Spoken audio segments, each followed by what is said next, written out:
Hello, hello et bienvenue sur The Entrepreneur Podcast.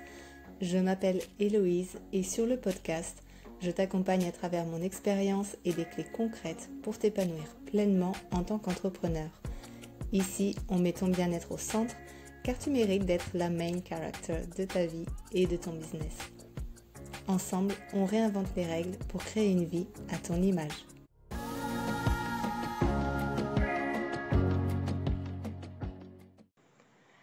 Hello à toutes et bienvenue dans un nouvel épisode de The Entrepreneur Podcast.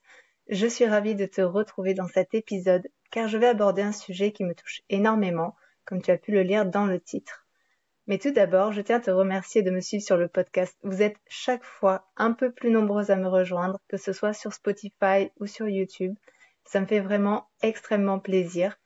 Pour le moment, vous êtes 14 à me suivre sur Spotify, donc un grand merci de me soutenir dans cette aventure.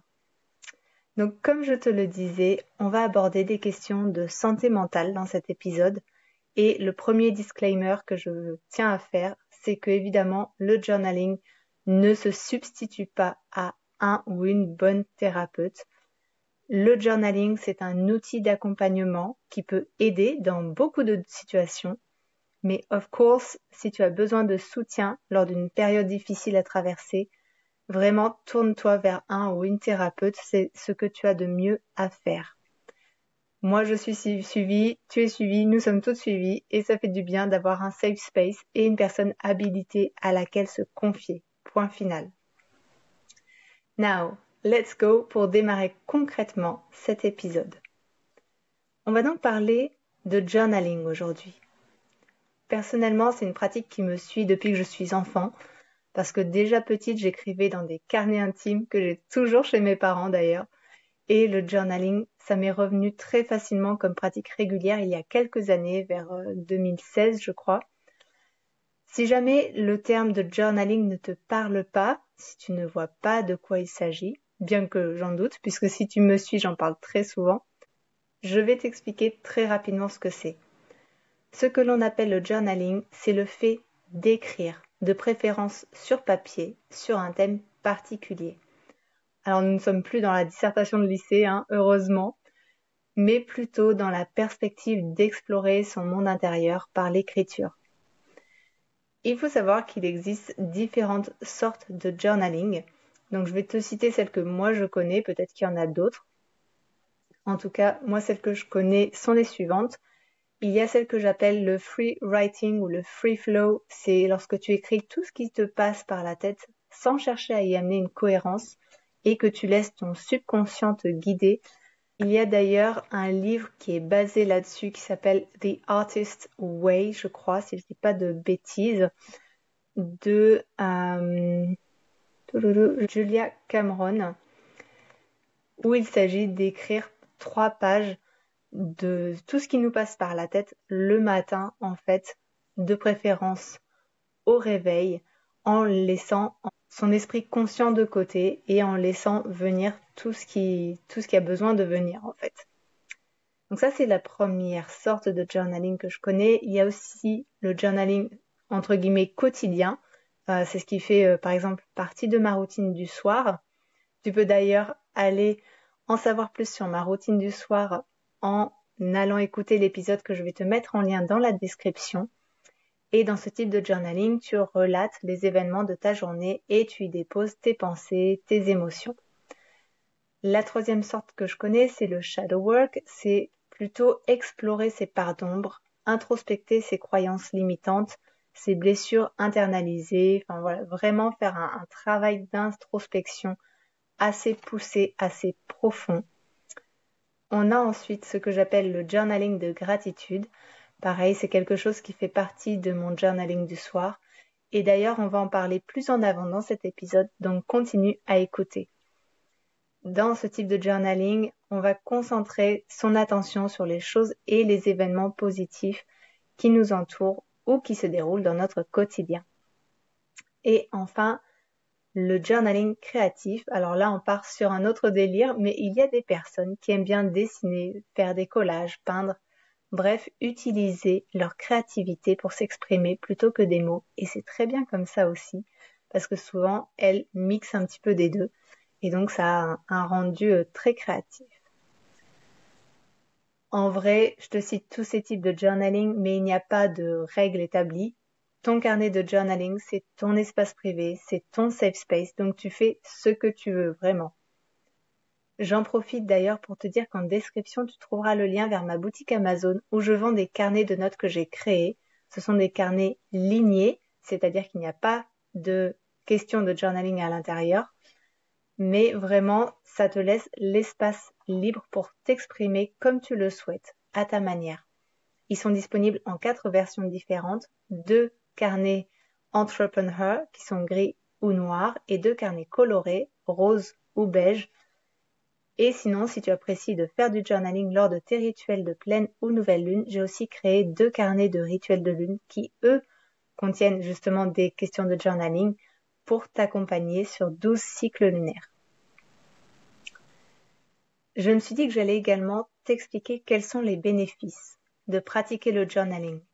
Parce que le but, c'est que tu en comprennes les tenants et les aboutissants afin de faire cette pratique en conscience et pas parce que tout le monde te dit que c'est bien, c'est positif, etc. Et comme ça, tu verras si c'est quelque chose qui te correspond. Parce qu'à nouveau, comme je le répète dans presque tous mes épisodes de podcast, ça ne sert à rien de vouloir copier les pratiques ou les routines d'autres personnes si tu vois que ça ne te correspond pas. Bref, le journaling, ça va être une pratique positive pour toutes les personnes qui overthink, qui overanalysent, qui se sentent en surcharge mentale et émotionnelle, pour celles qui ont aussi des difficultés à s'exprimer à l'oral, parce que ça va leur offrir un espace où déposer leurs pensées, leurs émotions, sans recevoir de jugement extérieur. Évidemment, le but, c'est de garder ton carnet pour toi et pas de partager tes écrits. Donc, en écrivant tout ce que tu as sur le cœur ou à l'esprit, tu décharges littéralement ton corps et ton cerveau et tu permets à ton esprit conscient de process ce que tu vis par le biais de l'écriture. Par exemple, si tu es du genre à avoir du mal à t'endormir le soir ou que tu te réveilles la nuit et que tu n'arrives pas à te rendormir parce que tu as 10 000 pensées, c'est tout simplement parce que ton cerveau est en train de passer en revue tout ce que tu as vécu et de l'analyser, de le process pour en retirer les apprentissages. Ça n'en a pas toujours l'air, mais c'est pourtant ce qui se passe.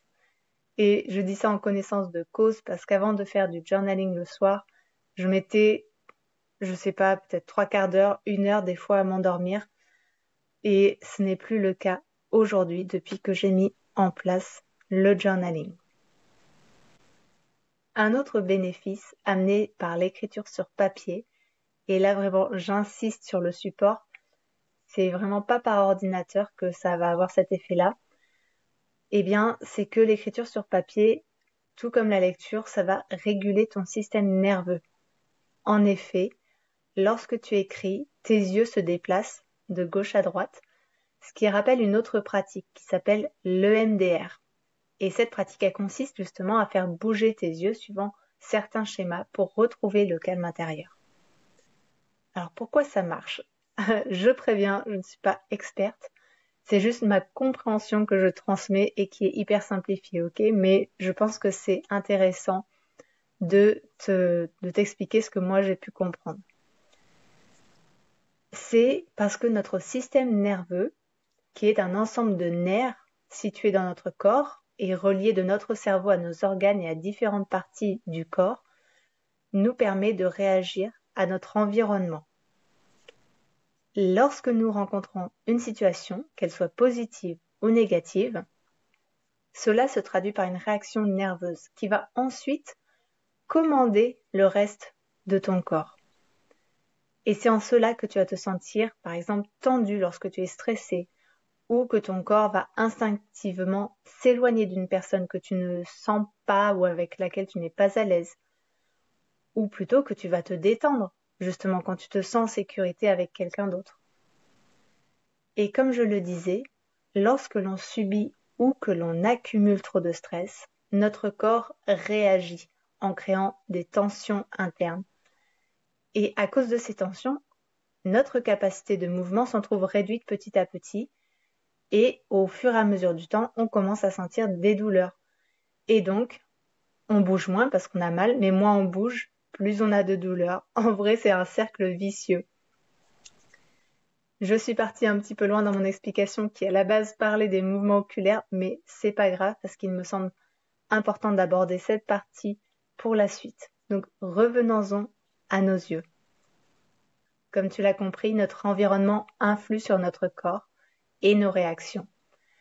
Et de nos jours, notre environnement fait que l'on a adopté un style de vie très sédentaire et que l'on regarde beaucoup les écrans. Et donc, les mouvements de notre corps et de nos yeux sont par conséquent limités. Et ces environnements qui ne favorisent pas du tout les mouvements oculaires et du corps, eh bien, vont faire que notre corps se dit, si tu ne l'utilises pas, eh bien, je le bloque pour préserver mon énergie. Donc, comme je le disais, finalement, il y a des tensions qui vont s'installer qui vont limiter les mouvements. Or, les yeux sont reliés au système nerveux et participent à sa régulation. D'où l'importance de les bouger, de faire des exercices oculaires comme en EMDR pour leur redonner leur flexibilité. Et par là, ça va venir apaiser nos émotions. Car un corps flexible, c'est un système nerveux flexible. Et donc la capacité de mieux réagir aux situations qui nous challengent. Vraiment, je t'invite à réécouter tout ce paragraphe sur le cycle, tension, mouvement et système nerveux parce que je sais que ça peut être un petit peu compliqué à comprendre. Mais voilà, là c'est vraiment une version simplifiée que moi je te donne. Et donc, revenons-en à nos moutons, par l'écriture sur papier, tes yeux vont et viennent de gauche à droite et, grâce à ça, stimulent le système nerveux parasympathique qui est en charge de l'apaisement intérieur, tout comme lors d'une pratique de MDR par exemple. Je pense que ce sont donc les deux bénéfices les plus importants dont je voulais te parler, à savoir la clarté mentale et la régulation des émotions. Bien qu'il y en ait d'autres, comme la créativité, la connaissance de soi, mais ces deux-là sont ceux dont je voulais absolument te parler et dont je voudrais que tu te souviennes. On va maintenant passer aux choses sérieuses puisque à la base, cet épisode il est là pour que je partage avec toi les 6 questions qui m'ont aidé à sortir de la dépression que je subissais l'année dernière. Ces questions de journaling, tu les retrouves dans le planner Self-Care digital que j'ai créé à ton intention et que tu peux télécharger grâce au lien qui se trouve en description de cet épisode. Comme ça, tu n'as pas besoin de les noter, elles sont déjà toutes prêtes pour toi. Mon intention, lorsque j'ai commencé à faire du journaling tous les soirs l'an dernier, c'était avant tout de me vider la tête de toutes les peurs que je rencontrais, que je ressassais, en sachant qu'au début, je n'avais personne auprès de qui les déposer. C'est pour ça que ma première prompt, c'est tout simplement sur mon cœur. Je commence toujours mes sessions de journaling par ça. Comme ça, je me vide, entre guillemets, de tout ce que j'ai vécu dans la journée. S'il y a quelque chose qui m'inquiète, qui me tracasse, des émotions que j'ai ressenties et que j'ai gardées, je les écris dès cette première question de journaling pour lâcher tout ce que j'ai en tête.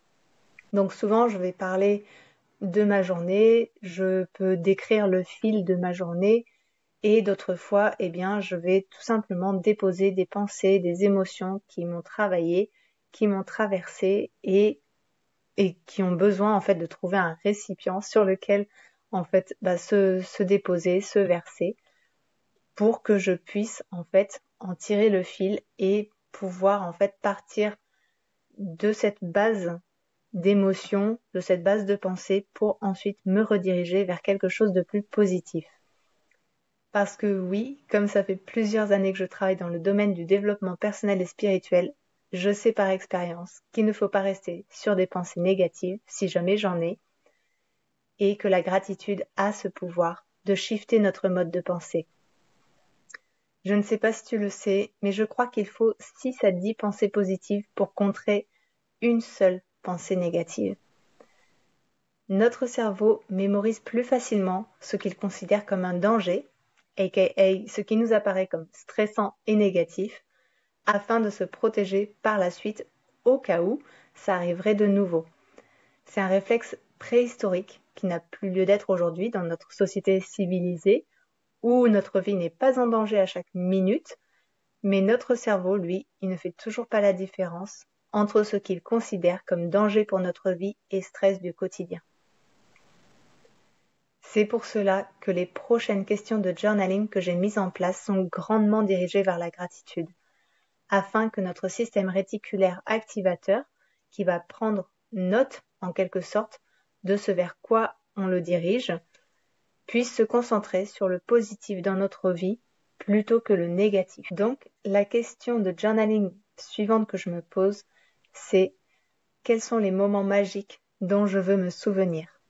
Souvent, j'y note des moments que j'ai passés avec mes enfants ou des moments où la beauté de la nature m'a subjuguée ou encore un acte de gentillesse que j'ai reçu. En gros, c'est le ou les plus beaux moments de ma journée dont je tiens absolument à me souvenir parce qu'ils avaient cette étincelle particulière qui a touché mon cœur. La question qui suit, c'est une victoire de ma journée. J'ai choisi de mettre en valeur au moins une action que j'ai faite et qui m'a apporté satisfaction au cours de la journée. Si tu traverses une période dépressive ou tout simplement difficile émotionnellement, toi-même tu sais que les actions simples du quotidien paraissent tout d'un coup insurmontables. Et c'est dur à vivre. Alors je voulais pouvoir me dire le soir, c'est bien Hello, tu as au moins réussi telle ou telle chose, même s'il s'agissait juste de prendre ma douche ou d'avoir rangé un coin de la maison, ou encore de m'être accordé un moment seul pour vivre une émotion. C'est hyper important de mettre en valeur nos victoires, petites ou grandes, pour se dire que l'on fait des progrès.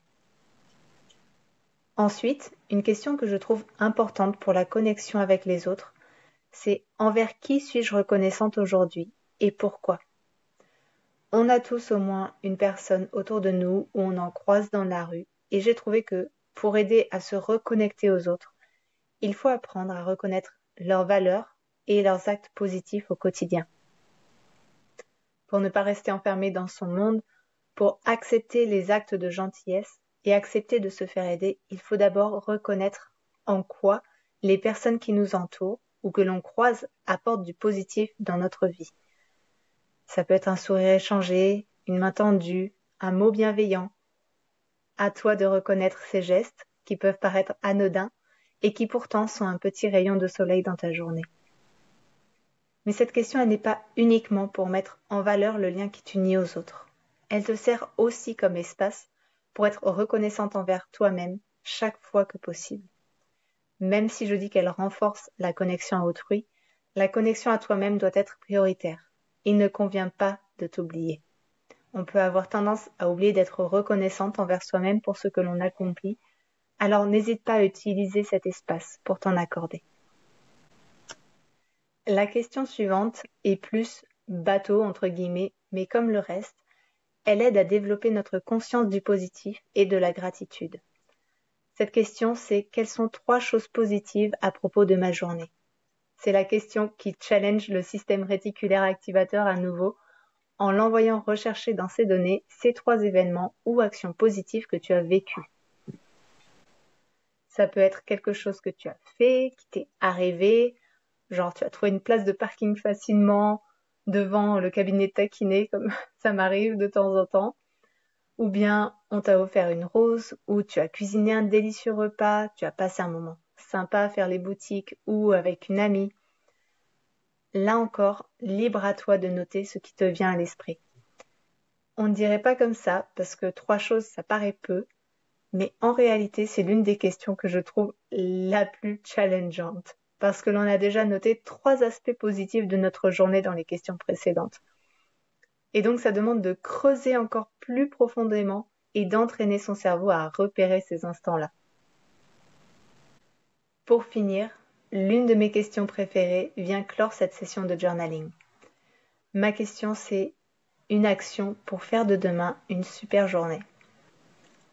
On ne va pas se mentir, savoir que l'on a un truc cool qui nous attend le lendemain, ça donne la force de se lever, de vivre sa journée, ça motive. même si c'est juste une petite chose. La perspective de préparer notre boisson chaude préférée, par exemple, de s'octroyer 5 minutes à regarder le ciel sans rien faire, de passer un coup de fil à quelqu'un que l'on aime, eh bien, ça permet d'avoir cette attente heureuse, un peu comme quand on est enfant la veille de Noël, tu vois, et que tu es impatiente d'ouvrir tes cadeaux. C'est ça qui se passe lorsque tu réponds à cette question et que tu prépares ton cerveau à une action qui te fait sautiller de joie le lendemain. C'est ce que je souhaite que tu ressentes grâce à cette question de journaling. Donc voilà, ce long épisode de podcast touche à sa fin. Merci à toi si tu es resté m'écouter jusqu'au bout. Je souhaite de tout cœur que ces questions de journaling t'accompagnent pour ton mieux-être comme elles l'ont fait et continuent de le faire pour moi. Je te rappelle que tu retrouveras ces 6 questions dans le planeur Self-Care Digital que tu peux télécharger gratuitement en suivant le lien qui se trouve en description de cet épisode. Ce planeur, c'est un véritable outil de coaching personnalisé qui va t'aider à mettre en place tes routines self-care sur mesure. Tu pourras y noter tes intentions, tes pratiques favorites, suivre tes progrès, tes ressentis et je t'ai même mis quelques idées de pratiques supplémentaires à tester. Je te souhaite d'en faire bon usage. En tout cas, merci d'avoir suivi cet épisode. Si tu l'as aimé, pense à laisser un avis et à t'abonner pour ne rien manquer. Et on se retrouve très vite pour un nouvel épisode de The Entrepreneur Podcast. Bye bye!